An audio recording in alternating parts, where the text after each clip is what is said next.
parle de pays lointains et étrangers, un peu mystérieux. Il me semble que Manon, tu voulais nous parler d'un pays lointain, mystérieux et bizarre. Oui, je vais vous parler d'un pays. Pas mal, hein. Super. D'un pays, enfin je sais pas si on peut dire pays, pas vraiment je pense. Dans tous ces podcasts, c'est un moment maintenant qu'on fait des chroniques, on a parlé de beaucoup de pays, des pays connus, moins connus, imaginaires, enfouis. Et aujourd'hui, moi j'avais envie de vous parler d'un tout petit endroit. J'espère que vous connaissez pas, mais est-ce que vous avez déjà entendu parler du Sealand ? Oui, Oui, Non bien sûr. Quel Oui, chien le Sealand. J'en avais pas Et son entendu coup parler d'État. avant que tu m'en parles. Non plus. Putain Bon voilà, Oui, je chers connais, auditeurs, pour la petite blague, juste avant, je disais « Ah, j'espère que vous connaissez pas la chronique que je vais faire, sinon ça sera vachement moins drôle. Bah, Voilà, bon bref, J'ai vous lu la connaissez moitié tous à pas la connaître. super. J'ai lu toute la biographie officielle de l'État. Putain, ok, d'accord. Ok, moi je connais deux noms, je connais vite fait, mais alors Il ne va rien apprendre aujourd'hui. il va faire la chronique d'ailleurs. Ok, bah parce qu'en plus j'allais vous dire que moi j'ai vraiment fait cette chronique à la rage totale et que genre j'ai visité 2 sites Je dont déconne. Wikipédia, donc vous êtes vachement mieux renseignés que moi. Non, pas du tout. On va en parler après derrière. Non mais voilà, mais du coup c'est bien parce qu'il y a des trucs que moi j'ai pas trop pigé via les sites que j'ai consultés dans l'urgence, donc peut-être que vous allez pouvoir m'apporter plein de trucs en plus, et à vous aussi chers auditeurs et auditrices. Et sinon il y en a qui connaissaient pas le Sealand. Ah oui, nous, dit rien, on non. connaissait pas Kraft. Excellent, super. Pouf, au moins ça. Sauvé. Sinon, je rentre chez moi tout de suite.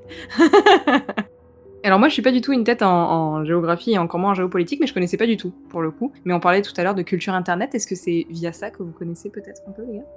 Ouais, Ouais, principalement. oui, j'ai vu des articles popés sur internet. YouTube. Ok. Ouais, Trop de YouTube, temps sur surtout. YouTube. Et bien moi, c'est mon copain François qui m'en a parlé. Merci François si tu passes par là. Merci. Donc pour vous peindre grossièrement le tableau, le Sealand, c'est l'histoire d'un type, Paddy Roy Bates, qui en 1967 a décidé de monter sur une plateforme militaire anglaise qui a été laissée à l'abandon et qui a basiquement planté un drapeau en disant « ça c'est à moi, je suis roi et je vous emmerde ». Ah d'accord. Voilà, long story short. Mais bon, on va quand même rentrer dans les détails un petit peu de cette histoire de ouf. Donc tout commence en fait en 1942 pendant la Seconde Guerre mondiale.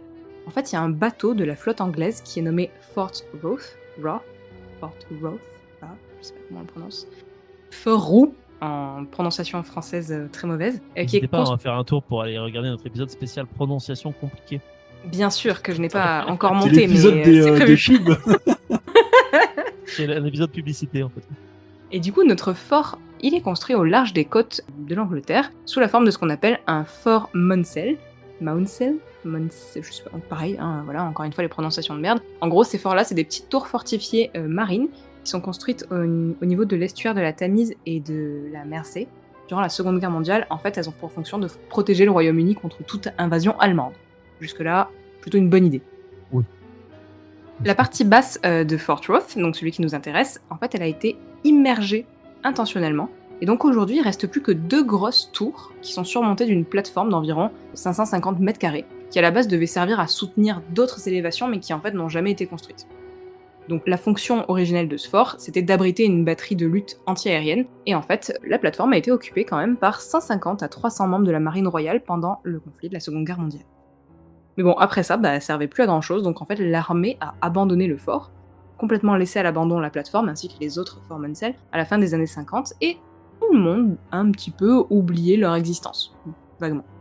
Tout le monde sauf un type, un vétéran de l'armée britannique, donc Paddy Roy Bates, qui entend dire que le Fort Roth, c'est en fait la seule plateforme qui est située dans les eaux territoriales, c'est-à-dire à plus de 5 km des côtes, et qu'en fait, du coup, elle dépend d'aucune législation. Donc en 1966, il se rend sur la plateforme et il commence à y diffuser des émissions de radio pirates, et il faut croire qu'il se prend d'affection pour ce gros bout de métal rouillé, parce qu'après consultation de divers spécialistes en droit, il découvre qu'absolument rien ne l'empêche de réclamer la possession de la structure. Donc le 25 décembre de la même année, il prend ses potes, c'est Noël, il est content, il les fait monter dans son bateau de pêche, et ensemble ils abordent le fort, et ils en prennent possession. Et moins d'1 an plus tard, il s'autoproclame souverain du Sealand. Je vous le demande, pourquoi n'êtes-vous pas en train de faire ça, messieurs ? Alors, c'est en réflexion. pas là, mais ailleurs.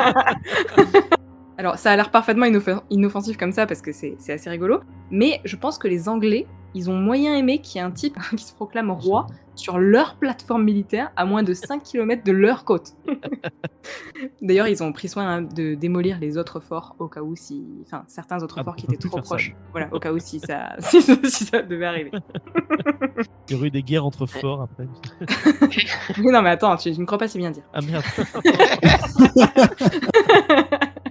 Du coup, il y a quand même quelques unités de marine britannique qui sont envoyées là-bas en mode excusez-moi, est-ce que vous pouvez partir s'il vous plaît? Parce que quand même.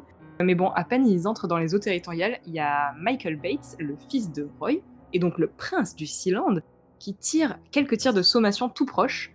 Alors bon, la bonne nouvelle, c'est que ça renvoie la marine anglaise à la maison. La mauvaise, c'est que Michael, il est accusé de détention illégale d'armes à feu. Non, mais il est chez lui, donc il a le droit, non? Alors, il est chez lui, mais c'est surtout encore mieux que ça, c'est qu'en fait, la cour est forcée de reconnaître, alors sans pour autant se prononcer sur la souveraineté du Sealand, que le Fort Roth, il est en dehors de la juridiction britannique, en fait, puisqu'il est dans les eaux territoriales. Donc, en fait, ils doivent renoncer au procès, parce que c'est pas chez eux, donc quand bien même les armes seraient illégales, c'est pas leur problème. Donc ça aurait pu s'arrêter là, mais non. Et la vie au Sealand poursuit son petit chemin. Et malgré quelques tentatives d'assaut de bandits et autres voyous qui auraient voulu s'emparer du royaume, et aussi d'approches britanniques, bien sûr, qui sont toujours... les Britanniques sont toujours très très gentiment renvoyés chez eux. Les Bates, ils insistent toujours sur le fait que jamais ils feront rien pour nuire au Royaume-Uni, il faut les laisser tranquilles. Et malgré ça, en 1975, enfin, grâce à ça plutôt, Roy Bates va présenter la constitution de la principauté de Sealand. Que tu as lu donc. Bravo. Ouais, j'ai des passe-temps bizarres. Non, c'est ok. On est tous là en train de faire des podcasts sur des trucs absurdes, donc on a tous des passe-temps.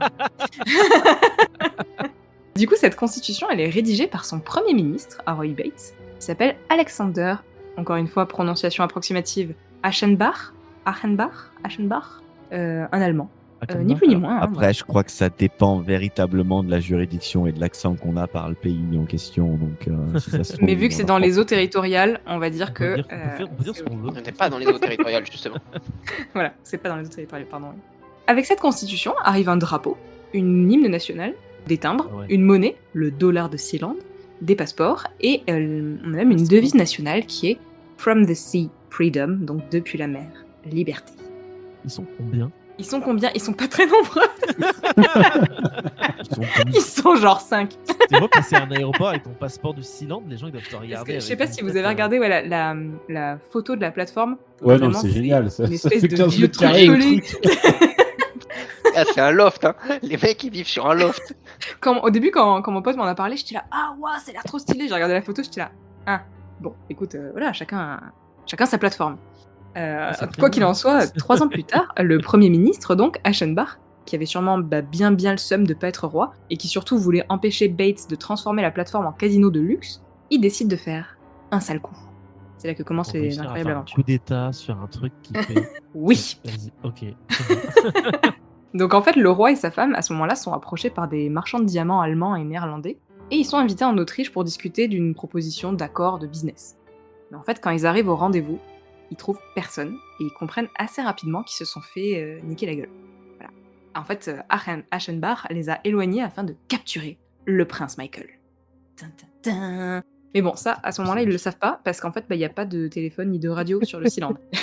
J'imagine tellement le taux de criminalité de cette population qui doit être genre à 20%. Et non, qui doit être beaucoup plus élevé que ça, du coup, parce que s'ils sont 3 pélos et qu'en fait, ils font tous de la merde, voilà, c'est... 99% de criminalité. Du coup, vu qu'ils peuvent pas joindre leur fils, ils appellent le garde-côtier. Et en fait, le garde-côtier leur dit qu'il a vu un hélicoptère qui a survolé la plateforme et que potentiellement, ça pue la merde. En fait, complètement, le prince Michael s'est fait capturer. Il a été enfermé pendant 3 jours sans eau ni nourriture, et on l'a largué en Hollande sans argent ni passeport. C'est comme ça qu'on fait avec les princes, apparemment. Mais bon, vous l'aurez compris, rien n'arrête les Bates. Et du coup, la petite famille royale, avec sûrement un bagou et un charisme absolument exceptionnel, va arriver à engager des mercenaires, dont un pilote d'hélicoptère qui avait bossé sur des films de James Bond, et ils retournent au Sealand avec un hélicoptère d'assaut. Voilà. Donc, quand même, les mecs ont réussi à se faire procurer un hélicoptère d'assaut, alors que personne ne reconnaît l'existence de leur pays. Mais bon, passons. Donc, ni une ni deux. Aux États-Unis. Oui, voilà. USA. Ni une ni deux, Michael descend de l'hélicoptère avec une corde, il tire quelques coups, et en fait, ça fait peur aux envahisseurs, et ils se rendent. Donc œil pour œil, ils les mettent en captivité en les considérant carrément comme des prisonniers de guerre. Alors après, ils vont finir par renvoyer tout ce beau monde chez lui, mais Aschenbach, notre premier ministre, en fait, c'était quand même le premier ministre, et puis il avait quand même un passeport sealandais, et donc il est jugé pour trahison contre sa patrie et condamné à un emprisonnement à vie. Alors ça plaît pas trop à l'Allemagne. L'Allemagne et les Pays-Bas demandent sa libération au gouvernement britannique. Mais du coup, les Britanniques, ils en ont rien à foutre, ils peuvent rien y faire, parce qu'encore une fois, c'est pas chez eux le Sealand. Donc en fait, tout simplement, ils sont obligés de revenir vers le Sealand pour les négociations, et les Allemands vont quand même continuer les négociations jusqu'à ce que Roy Bates, donc le roi, finisse par libérer son premier ministre, en signalant quand même qu'à partir du moment où t'envoies des diplomates pour négocier, c'est quand même que tu reconnais la légitimité de la principauté. Ouais, de fait, ouais. Bien entendu, l'Allemagne n'a jamais confirmé cette interprétation. Alors cette histoire de putsch, elle pourrait se terminer ici, mais pas du tout, parce qu'en fait, Aschenbach, il a encore plus le seum de s'être fait choper, et du coup, il va en Allemagne et il fonde ce qu'on appelle un gouvernement en exil. Donc en fait, il affirme que c'est à lui qu'appartient le Sealand, vu qu'il a pris la plateforme, mais il peut pas y retourner vu qu'il a été exilé et que maintenant sa vie est menacée s'il retourne là-bas, et donc il va même aller jusqu'à frapper $1 de Sealand à son effigie à lui. Et donc dans son gouvernement en exil, il a un premier ministre, Johannes Seiger, qui va reprendre le flambeau après lui et qui encore aujourd'hui affirme que c'est lui la seule autorité légitime du gouvernement de Sealand. Ils ont que ça à faire, en fait, ces gens. Eh bien oui. Attends, Parce que- c'est génial. Non mais c'est des Ouais, vrais ouais. conflits sociopolitiques sur un morceau de rouille. Ils sont 5, Ah, mais- mais Tu te, Non, mais- tu te rappelles des barons au Moyen-Âge qui se disputaient pour un moulin? On est en plein Ah non, dedans. on y est, Ah on bah y est, ouais, mais mais là...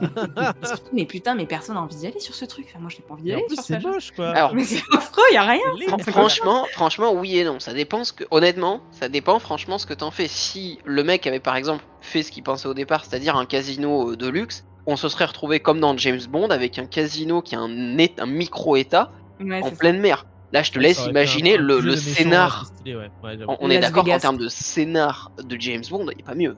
Oui, C'est mais complètement un devenu scénar ça, de James quoi. Bond. J'ai vu sur Wikipédia qu'apparemment le site internet The Pirate Bay avait peut-être eu l'idée d'acheter à un moment donné la plateforme Tout à fait. au Nouveau Prince. Tout à fait, ouais. Exactement, j'y viens.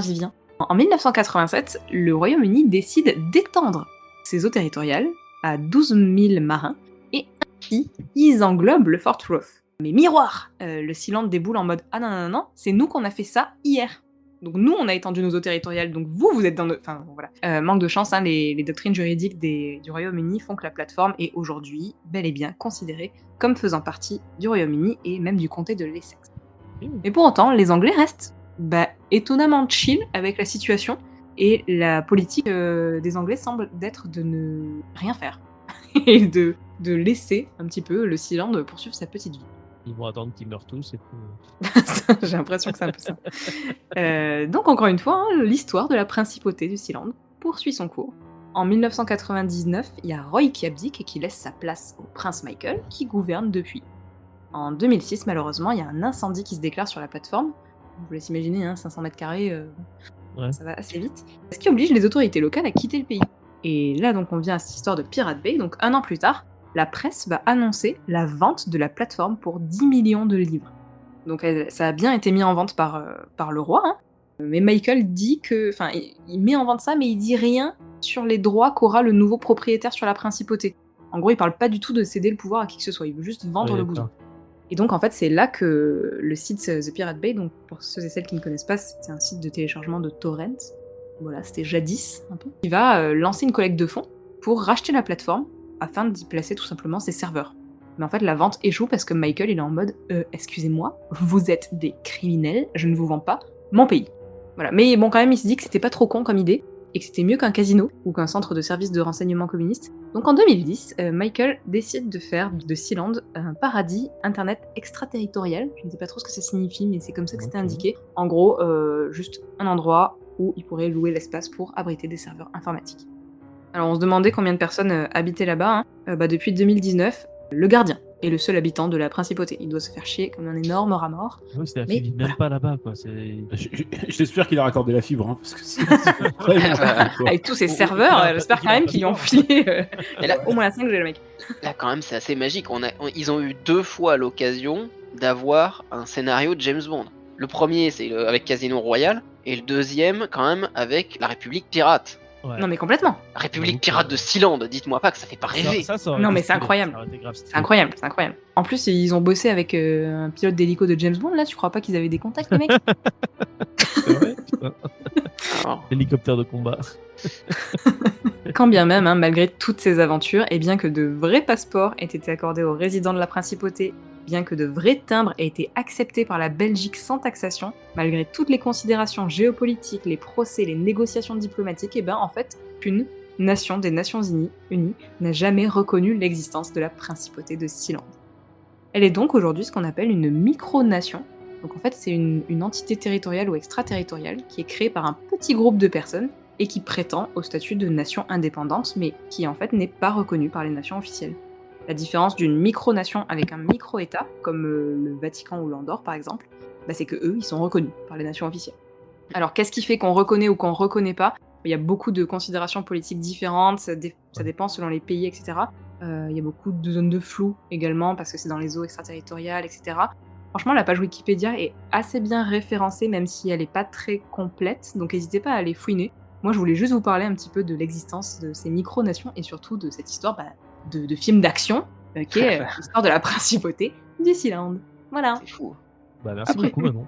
Il y a, Vas-y, Il y a Franck, tu vas rajouter des- 2-3 petits trucs. ouais, bah, il y a des éléments très, très concrets pour savoir quand est-ce qu'on est un micro-État ou pas. Puisque c'est clairement pas le seul endroit où des gens l'ont tenté.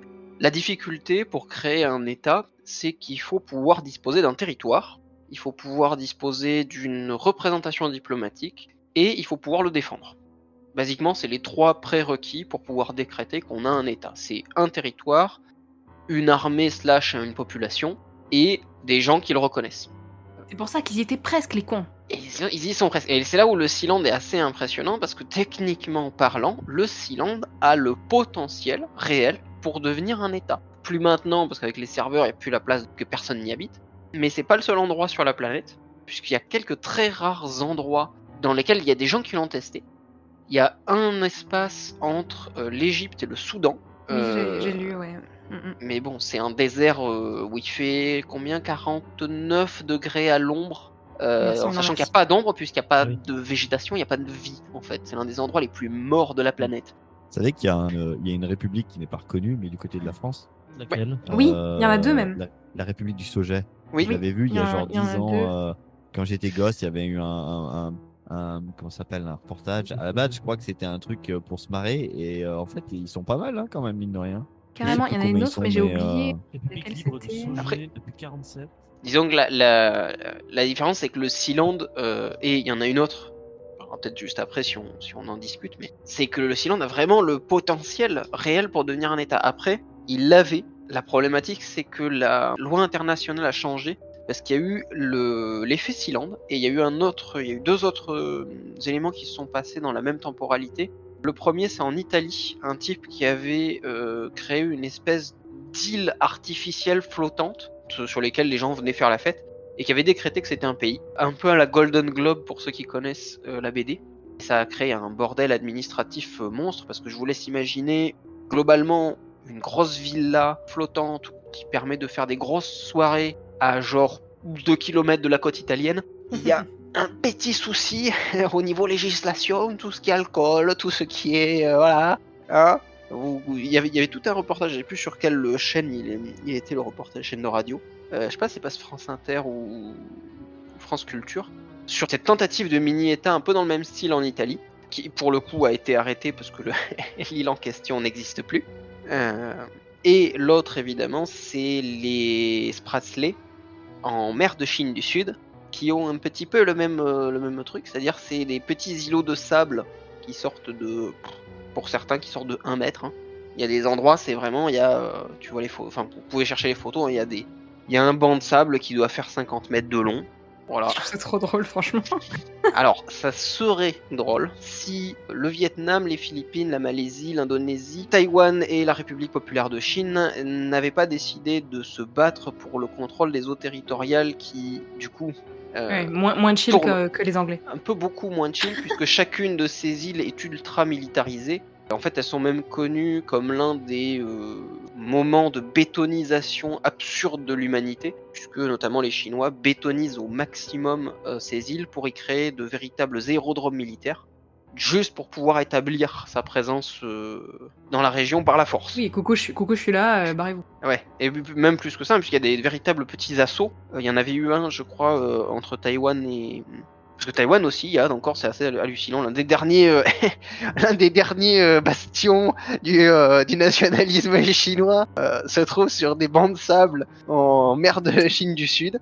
La communauté internationale, du coup, a ensuite fait passer un article, je crois, à l'ONU. Après, là, je dis de tête, hein, j'avais vu passer ça en regardant le sujet, qui explique que plus aucune nation ne peut être créée si ce n'est pas un bout de terre existant.